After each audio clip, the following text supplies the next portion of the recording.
இசைஞானி இளையராஜா அவர்கள் தன்னுடைய இசையமைப்பில் வெளியான சில பாடல்களை அஜித்குமாருடைய நடிப்பில் சமீபத்தில் வெளியாகி வெற்றிகரமாக ஓடிக்கொண்டிருக்கிற குட் பேட் அக்லி திரைப்படத்தில் அனுமதியின்றி பயன்படுத்தியதற்காக படத்தினுடைய தயாரிப்பு நிறுவனத்துக்கு தன்னுடைய தரப்புல இருந்து நோட்டீஸ் ஒன்று அனுப்பியிருக்காரு. ஆல்ரெடி இதே போல சூப்பர் ஸ்டார் ரஜினிகாந்தோடைய நடிப்பில் உருவாகி வந்துட்டு இருக்கக்கூடிய கூலி திரைப்படம், அப்புறம் மலையாளத்தில் வெளியாகி மாபெரும் வரவேற்பை பெற்ற மஜ்மல் பாய்ஸ் ஆகிய திரைப்படங்களில் தன்னுடைய இசையமைப்பில் வெளியான பாடல்களை அனுமதியின்றி பயன்படுத்தியதாக இளையராஜா தரப்பிலிருந்து நோட்டீஸ் விட்டது உங்களுக்குலாம் ஞாபகம் இருக்கலாம்.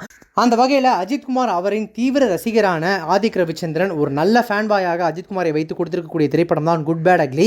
சமீபத்தில் வெளியான இந்த திரைப்படத்தை தேட்டர்ஸில் ரசிகர்கள் கொண்டாடி தீர்த்துட்டு இருக்காங்க. இப்போ சமீப காலமாக வரக்கூடிய திரைப்படங்களில் விண்டேஜ் சாங்ஸை யூஸ் பண்ணுறது ட்ரெண்டிங்காக இருக்குது அப்படின்றதுனால இந்த திரைப்படத்திலையும் நிறைய விண்டேஜ் சாங்ஸை யூஸ் பண்ணியிருக்காங்க.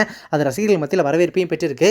முக்கியமாக சகலகலா வல்லவன் திரைப்படத்தில் வரக்கூடிய இளமை இதோ இதோ, நாட்டுப்புற பாட்டு அப்படின்ற திரைப்படத்தில் வரக்கூடிய ஒத்த ரூபா தாரன், அப்புறம் விக்ரம் திரைப்படத்தில் வரக்கூடிய ஏஞ்சோடி மஞ்சக்குருவி ஆகிய இளையராஜா பாடல்களை படத்தோட முக்கிய காட்சிகளில் பயன்படுத்தி இருந்தாங்க.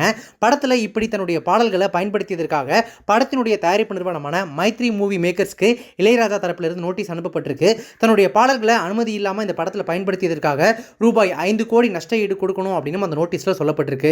இல்லையெனில் அந்த பாடல்களை உடனடியாக குட் பேட் அக்லி திரைப்படத்திலிருந்து நீக்க வேண்டும் அப்படின்னு சொல்லியிருக்காங்க. இந்த மாதிரி விண்டேஜ் பாடல்களை பயன்படுத்தும் போது தயாரிப்பு நிறுவனம் அந்தந்த பழைய திரைப்படங்களுடைய தயாரிப்பு நிறுவனத்துக்கிட்ட முறையாக அனுமதி வாங்கி தான் பயன்படுத்துறாங்க.